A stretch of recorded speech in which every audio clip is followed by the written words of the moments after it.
আমাদের আশপাশে যারা আছে তাদের বেশিরভাগই সেলসে খুব একটা ভালো না। নট বিকজ যে তারা কথা বলতে পারে না, তারা কথা বলতে পারে। এমনও না যে তাদের ভালো প্রোডাক্ট বা সার্ভিস নাই, তাদের ভালো প্রোডাক্ট বা সার্ভিসও আছে, বাট তারপরেও দেখা যায় তারা সেলসে ভালো করছে না। প্রবলেমটা হইল আমরা না সেলসকে সবসময় ভাবি মানুষকে কোনো কিছু কেনানোর চেষ্টা করা, বাট ব্যাপারটা একদমই এরকম না। সেলসের অ্যাকচুয়াল মানে হলো মানুষকে কোনো কিছু কেনাতে আগ্রহী করে তোলা, এবং এই দুইটার মধ্যে বিশাল পার্থক্য আছে। Convincing someone to buy versus making them want to buy, দুইটা কিন্তু কমপ্লিটলি ডিফারেন্ট জিনিস, এবং এই জিনিসটা আমরা অনেক সময় মিস করে ফেলি, যে কারণে আমাদের সেলস অত এফেক্টিভ হয় না। আজকে আমি আপনাদের সেলস বিষয়ক জ্ঞান দিব। আমি সেলস নিয়ে কাজ করতেছি প্রায় 7-8 বছর হয়ে গেল। আমাদের এজেন্সির সেলস আমি এখনও অনেকাংশে নিজেই করি, এবং আমাদের এজেন্সি প্রত্যেক বছর on average 7 lakh, 8 lakh, 9 lakh euro, কখনো 6 লাখ ইউরো পর্যন্ত রেভিনিউ জেনারেট করে, এবং এই পুরাটাই হয় খুব কম্প্যাক্ট একটা সেলস সাইকেলের কারণে। বাট আপনার কি একটা বিজনেসই থাকতে হবে সেলস শেখার জন্য? ব্যাপারটা একদমই ওইরকম না। আপনি যখন একটা ইন্টারভিউ ক্র্যাক করতে যাবেন, আপনার সেলস স্কিল লাগবে। আপনি যখন একটা প্রমোশন পাওয়ার চেষ্টা করবেন, আপনার সেলস স্কিল লাগবে।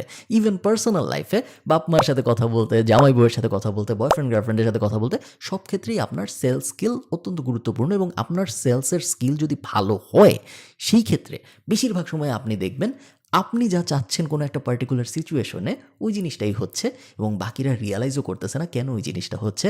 তারা ভাবতেছে যে তারাও হয়তো ওই জিনিসটাই চাইছিল, যেটা অনেক সময় সত্য হয় না। 1 নম্বর স্টেপ সেলসে ভালো করার জন্য, স্টপ সেলিং, স্টার্ট সলভিং। সেলসের সবচেয়ে বড় ভুল যেটা ধরা হয় মানুষের, সেটা হলো বেশি কথা বলা। আমরা যখন সেলসে কাজ করি, আমরা সবসময় ভাবি যে আমরা যেহেতু সেলসে কাজ করতেছি, সো আমাদের যিনি কোনো কিছু কিনতে চাচ্ছে তাকে অনেক বুঝাইতে হবে। আমি কে, আমার কোম্পানিকে, আমার কোম্পানির জন্ম হয়েছে কবে, আমার কোম্পানির ফাউন্ডার কারা, আমার হিস্ট্রি কি, আমার ইতিহাস কি, কেন আমি তার কাছে আসছি, ব্লা ব্লা ইত্যাদি ইত্যাদি বিভিন্ন জিনিস আমার তাকে বুঝাইতে হবে। যেহেতু আমি সেলসের মানুষ, আমার তো তাকে কনভিন্স করতে হবে কথা বইলা বইলা। ব্যাপারটা একদমই ওইরকম না। কাস্টমার আপনার ইতিহাসের ব্যাপারে কোনো কেয়ার করে না, zero Fox. Customer mainly care করে তার প্রবলেমের ব্যাপারে, এবং আপনি কি দিতে পারবেন যাতে করে তার ওই প্রবলেমটা সলভ হয়। জিগ জিগলারের একটা খুব ফেমাস কোট আছে। কোটটার বাংলা তর্জমাটা এরকম যে আপনি আপনার জীবনে যা চান আপনি সবই পাবেন যদি আপনি অন্য মানুষ যা চায় তা তাকে পাইতে হেল্প করতে পারেন। এবং এইটা পারফেক্টলি সাম আপ করে যে একজন পারফেক্ট সেলসের রোলের মানুষের কাজ কীরকম হওয়া উচিত। আজকে থেকে আপনি আর সেল করার চেষ্টা করবেন না, আজকে থেকে আপনি সলভ করার চেষ্টা করবেন। কোনো একজন যখন কোনো একটা কিছু কিনতে চাবে, আপনি তখন তাকে ওই জিনিসটা বেচার চেষ্টা করবেন না, আপনি তার ওই জিনিসটা কেনার কারণটা কি সেই প্রবলেমটা বুঝবেন, এবং তারপরে ওই প্রবলেমটা সলভ করার চেষ্টা করবেন। এই জিনিস যদি আপনি করতে পারেন, তাহলে আপনার সেল অটোমেটিক্যালি হবে। এবং সবসময় মনে রাখবেন, আমরা চাই সে আমাদের বলুক কেন আমাদের প্রোডাক্ট বা সার্ভিস তার জন্য ভালো হবে। আমরা এই জিনিস বলে বলে দিতে চাই না। আমি একটা এক্সাম্পল দিই আপনাদের। যেহেতু আমি মার্কেটিং এজেন্সিতে কাজ করি, আমরা এই ধরনের প্রশ্ন অনেক করি যে যদি আমাদের মার্কেটিং সার্ভিস ভালো কাজ করে এবং যদি তোমার কাছে লিড আসা শুরু হয়, তাহলে কি হবে মনে হয় তোমার? সে তখন বলা শুরু করে, আমি যদি 18টা লিড এক্সট্রা পাই মাসে, তাহলে আমার ওই 18টা লিডের ভিতর থেকে 4টা কনভার্ট হবে, এবং 4টা যদি কনভার্ট হয়, সেই 4টার কিউমুলেটেড ভ্যালু হবে 6,000 ইউরো। 6,000 ইউরো যদি আমি ডেলিভার করতে চাই, তাহলে আমার 3 জন মানুষ লাগবে। সে নিজেই তার গল্পের মধ্যে হারায় যায়, এবং সে বলা শুরু করে যে লিডগুলো পাইলে তার কি হবে, আমরা না বলে যে আমরা তাকে লিড দিতে পারবো। আপনার সবচেয়ে বড় চ্যালেঞ্জ কি আপনার বিজনেসের ভিতরে? আরও বেশি লিড পেলে আপনার কি হবে বলে মনে হয়? কেন আপনার এই প্রবলেমগুলো সলভ হচ্ছে না এখন? কি ট্রাই করছেন আপনি আগে এইসব প্রবলেম সলভ করার জন্য? সেলস কিন্তু all about asking the right question, not about convincing someone কি কিনবেন বা কি কিনবেন না। মনে রাখবেন, একটা সেলস কলে, একটা সেলস মিটিংয়ে যদি আপনি 80% টাইম যিনি কিনবেন তাকে দিয়ে কথা বলাইতে পারেন, তাহলে আপনার সেলস ক্লোজ হবেই হবে। যদি 80% টাইম আপনি নিজেই কথা বলেন, তাহলে ওই সেলস জীবনেও ক্লোজ হবে না। ব্রায়ান ট্রেসির একটা রুল আছে সেলসের, সেটা হলো ইমোশন ফার্স্ট, লজিক সেকেন্ড। মানুষ আমরা যেটা করি বেশিরভাগ সময়, সব সময় না, সব মানুষের ক্ষেত্রেও না, বাট বেশিরভাগ মানুষের ক্ষেত্রে বেশিরভাগ সময় যেটা করি আমরা, সেটা হলো আমরা ইমোশন দিয়ে একটা ডিসিশন নেই, এবং তারপর লজিক দিয়ে ওই ডিসিশনটাকে জাস্টিফাই করার চেষ্টা করি। আমরা ফার্স্টে একটা পিজা খায় ফেলি, এবং তারপরে আমরা লজিক বসাই যে না, গত 2 মাসে আমরা পিজা খাই নাই, সমস্যা নেই, এটা আমার একটা চিট মিল, কোনো কিছু হবে না, ইত্যাদি ইত্যাদি। ফার্স্টে কিন্তু আমরা লজিক্যালি যদি যাইতাম, তাহলে আমরা পিজাটা খাইতামই না। কারণ মানুষের ব্রেন এভাবেই কাজ করে, আমরা ইমোশনালি একটা ডিসিশন নেই, এবং তারপর লজিক দিয়ে সেই ডিসিশনটাকে ভ্যালিডেট করি। অ্যাজ আ সেলস পারসন, এই কারণে আপনার 2 অ্যাঙ্গেলে এই প্রবলেমটা সলভ করার চেষ্টা করতে হবে। 1 নম্বর অ্যাঙ্গেল হলো ইমোশনালি আমাদের তাকে আমার প্রোডাক্ট বা সার্ভিস কেনানোর চেষ্টা করতে হবে, এবং একবার যখন সে কিনে ফেললো, এরপরে যখন তার লজিক্যাল ব্রেন কাজ করা শুরু করলো, কেনার পরে লজিক দিয়ে আমাদের তাকে বোঝানোর চেষ্টা করতে হবে কেন এই কেনার ডিসিশনটা একটা ঠিক ডিসিশন ছিল। একটা খুব বোকার মতো কাজ আমি অনেক সেলসের মানুষকে করতে দেখছি, এই কাজ আপনারা কখনোই করবেন না। সেটা হলো পোটেনশিয়াল কাস্টমার যা বলতেছে সব কিছুতে অ্যাগ্রি করা, এবং তারা ভাবে যে আমরা যদি তিনি যা বলতেছে সব কিছুতে জিহুজুর করি তাহলে মনে হয় ক্লোজ হয়ে যাবে, কারণ সে ভাববে যে হ্যাঁ আমি যা বলি তাতেই সে রাজি, বা আমি যা বলি তাতেই সে হ্যাঁ বলতেছে, ওর না জানি কত ভালো, ওকে আমি আমার ডিলটা দিই। বাস্তব জীবন এরকম না। আমি চাই আপনি আর্গু করেন ক্লায়েন্টের সাথে, আমি চাই আপনি ক্লায়েন্টের সাথে ঝগড়া করেন, আমি চাই আপনি ক্লায়েন্টকে বলেন যে না ভাই আপনি যেটা ভাবতেছেন ওই রকম না, ওই জিনিস জীবনেও হবে না, বরং এই জিনিস হবে।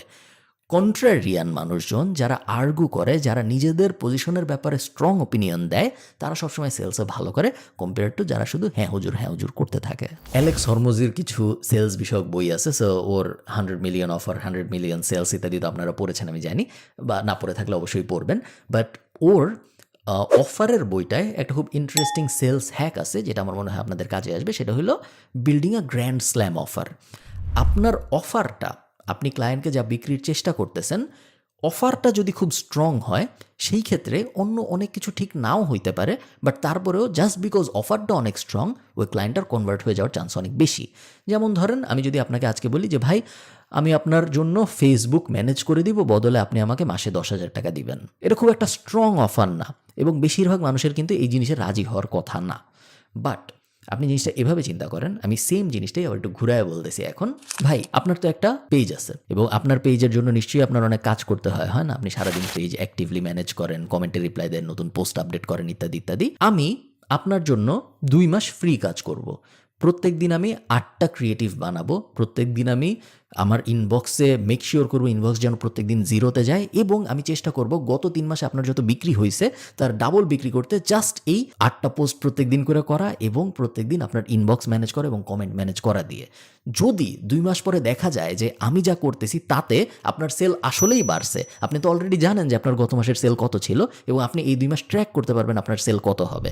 যদি দেখা যায় আসলেই সেল বাড়ছে, তাহলে 3 নম্বর মাস থেকে আপনি আমাকে মাসে 10,000 টাকা দিবেন, এবং তার বদলে আমি যাই গত 2 মাস করছি, যেটা কাজ করছে আপনি জানেন, ওই জিনিস আমি কন্টিনিউ করতে থাকবো।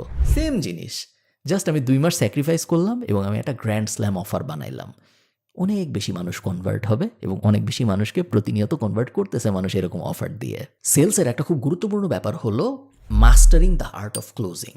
আমরা অনেকে ক্লোজ করতে পারি না একটা সেল, এবং যে কারণে ওই সেলটা ঝুলে যায়, এবং তারপরে যখন ওই পোটেনশিয়াল কনজিউমারটা অনেক সময় পায়, তখন সে হয় আমাদের কম্পিটিটরের কাছে চলে যায়, অথবা সে রিথিঙ্ক করে তার যে প্রাইমাল পর্যায়টা চলে আসছিল ডিসিশনটা নেওয়ার, ওখান থেকে সে অনেক পিছায় যায়, অথবা সে আমাদের কথা ভুলে যায়। এবং এই জিনিস শুধুমাত্র ফোন কল সেলসে হয় বা ইমেল সেলসে হয় এরকম না, আপনার ফেসবুকের ইনবক্সের ভিতরেও এই জিনিস হইতে পারে। আপনি দেখবেন যে অনেক মানুষ খুব আগ্রহ নিয়ে আপনার ফেসবুক ইনবক্সে আসছে কোনো একটা কিছু কিনতে, এবং তারপরে আপনি হয়তো তার সাথে কথা বলতেছেন, হঠাৎ করে সে নাই, এবং তারপরে সে আর নাই, তার আপনি খুঁজেই পান নাই।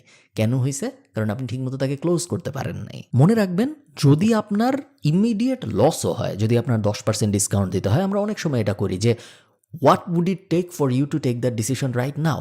এখনই আমি যদি চাই যে তুমি এই ডিসিশনটা নাও, আমি কি করতে পারি যাতে করে তোমার ডিসিশনটা তুমি এখনই নিতে পারবা।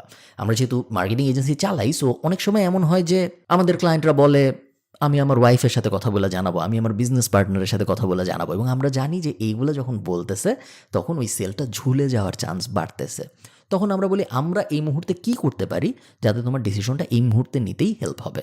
আমাকে বলো, যা ইচ্ছা জিজ্ঞেস করার করো, আমি চাই তুমি এই মুহূর্তে ডিসিশনটা নাও, কারণ তোমার আর আমার গোল সেম। তুমিও চাও তোমার বিজনেস গ্রো হোক, আমিও চাই তোমার বিজনেস গ্রো হোক, কারণ তোমার বিজনেস গ্রো হইলেই আমার বিজনেস গ্রো হবে।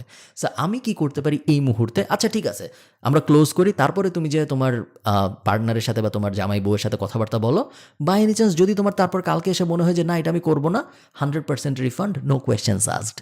অনেক স্ট্র্যাটেজি আমরা ইউজ করি, বিকজ ওই মোমেন্টেই ক্লোজ হওয়াটা খুব গুরুত্বপূর্ণ। 80% সেল ক্লোজ হয় 5টা ফলো আপের পরে, এবং এটা একটা ইউনিভার্সাল ল, এবং এটা বিষয়ে অনেক রিসার্চ আছে যে ফলো আপের ইম্পর্টেন্স কতটুকু। কেউ একজন আপনাকে না বলছে, এরপরে যদি আপনি তাকে ভুলে যান, অথবা কেউ একজন আপনাকে বলছে পরে জানাবো, বা কনফার্মেশন দেয় নাই কোনো, এবং তারপরে যদি আপনি তাকে ভুলে যান, আপনি কোনোদিনও ভালো সেলসের মানুষ হইতে পারবেন না। ফার্স্ট কন্ট্যাক্টে সবাই নো বলবে, সেকেন্ড কন্ট্যাক্টের পরে তার আপনার কথা মনে হওয়া শুরু করবে। থার্ড কন্ট্যাক্টের পরে তারা কনসিডার করা শুরু করবে। ফোর্থ কন্ট্যাক্টের পরে সে ট্রাস্ট করা শুরু করবে এবং ফিফথ কন্ট্যাক্টে যে সে ফাইনালি আপনার কাছ থেকে কেনা শুরু করবে। এটা ব্রায়ান ট্রেসির একটা খুব ফেমাস 5 স্টেপ সেলস ফর্মুলা। সবসময় অবশ্যই 5টা কন্ট্যাক্ট পয়েন্ট লাগবে না, কখনো একটাই হয়ে যাবে, কখনো 2টা হয়ে যাবে, কখনো হয়তো 11টা লাগবে, বাট অন অ্যাভারেজ মিনিমাম যদি আপনি 5 বার ফলো আপও না করেন তাহলে আপনার সেলসে ঝামেলা আছে। লাস্ট যে 2টা ব্যাপার আপনাকে আমি বলবো সেটা হলো সেলস কিন্তু মানুষকে ট্রিক করে কোনো কিছু কেনানো না, যে আমি আমার কথার মাধুর্য দিয়ে ভুলায় ভালায় তার কাছ থেকে কোনো একটা কিছু বেচে দিচ্ছি, ব্যাপারটা একদমই ওইরকম না। সেলস হলো ওই মানুষের একটা প্রবলেম আছে, সেই প্রবলেমটার একটা সলিউশন আছে আপনার কাছে, সলিউশনটা যদি ওই মানুষটা অ্যাপ্লাই করে তাহলে তার ওই প্রবলেমটা সলভ হবে, যাতে ওই মানুষটারই লাভ হবে। এই পুরা ব্যাপারটা এই মানুষটাকে বুঝানো যে ভাই তোমার এই প্রবলেমটা সলভ হলে তোমারই লাভ এবং আমার এই সলিউশনটা তোমার ওই প্রবলেমটাকে সলভ করতে পারবে। এই জিনিসটা যে যত এফেক্টিভলি বোঝাইতে পারে তার সেলস স্কিল তত ভালো। লাস্ট, আমি অনেক কথা বলে ফেলছি, বাট লাস্ট আমি যে কথাটা আপনাদের বলবো সেটা হলো ফোকাস অন বিল্ডিং রিলেশনশিপস। কোন ডিল কবে যায়, কত বছর পরে ক্লোজ হবে আপনি জানেন না, এবং চেষ্টা করুন সবার সাথে অ্যাক্টিভ রিলেশনশিপ মেনটেন করতে। আজকে আপনার একজনের সাথে কথা হয়েছে যে আজকে কনভার্ট হয় নাই, বাট তার ব্যাপারে আপনি একটা প্রোফাইল বানায় রাখছেন, তার কোন খেলা পছন্দ, তার কী জিনিস পছন্দ, সে কী করে, তার বিজনেস কেমন, তার কম্পিটিটর কারা, সব কিছুর আপনি একটা আইসিপি বানায় রাখছেন, এবং এই কাস্টমার প্রোফাইলটার এঙ্গেলে আপনি রেগুলারলি ওনার সাথে ফলো আপ করবেন, এবং ফলো আপ সবসময় কাজের বিষয় হইতে হবে না। ওনার কম্পিটিটর কোনো একটা ইন্টারেস্টিং জিনিস করছে, আপনি ওটা একটা স্ক্রিনশট নিয়ে তাকে পাঠাইলেন যে তোমার কম্পিটিটর আমি দেখছি এটা করছে, আমার মনে হয় এই জিনিস করা উচিত। আপনি দেখলেন ওনার ফেভারিট টিম ভালো করছে ফুটবলে, আপনি তাকে জানেন যে কংগ্রাচুলেশনস তোমার টিম ভালো করছে। সবসময় তার রেডারে থাকাটা খুব গুরুত্বপূর্ণ একটা সেলসের মানুষের, যতদিন পর্যন্ত না সে ক্লোজ না হয়, কারণ যে রেডারে থাকে, যে তার ভাইবের আশপাশে থাকে, ইভেনচুয়ালি সেই ডিলটা পায়। আশা করি আপনাদের এই সেলসের ভিডিওটা ভালো লেগেছে। আমার বিজনেসের ইনডেপথ এরকম ভিডিও বানাইতে বেশ ভালো লাগে, এবং সেলস থেকে শুরু করে নেগোসিয়েশন থেকে শুরু করে বিভিন্ন হ্যাক থেকে শুরু করে প্রত্যেকটা বিষয়ে আপনারা যদি চান আমি এরকম ডেডিকেটেড ভিডিও বানাই, আমাকে অবশ্যই কমেন্টে জানাবেন। ভালো থাকেন, টাটা।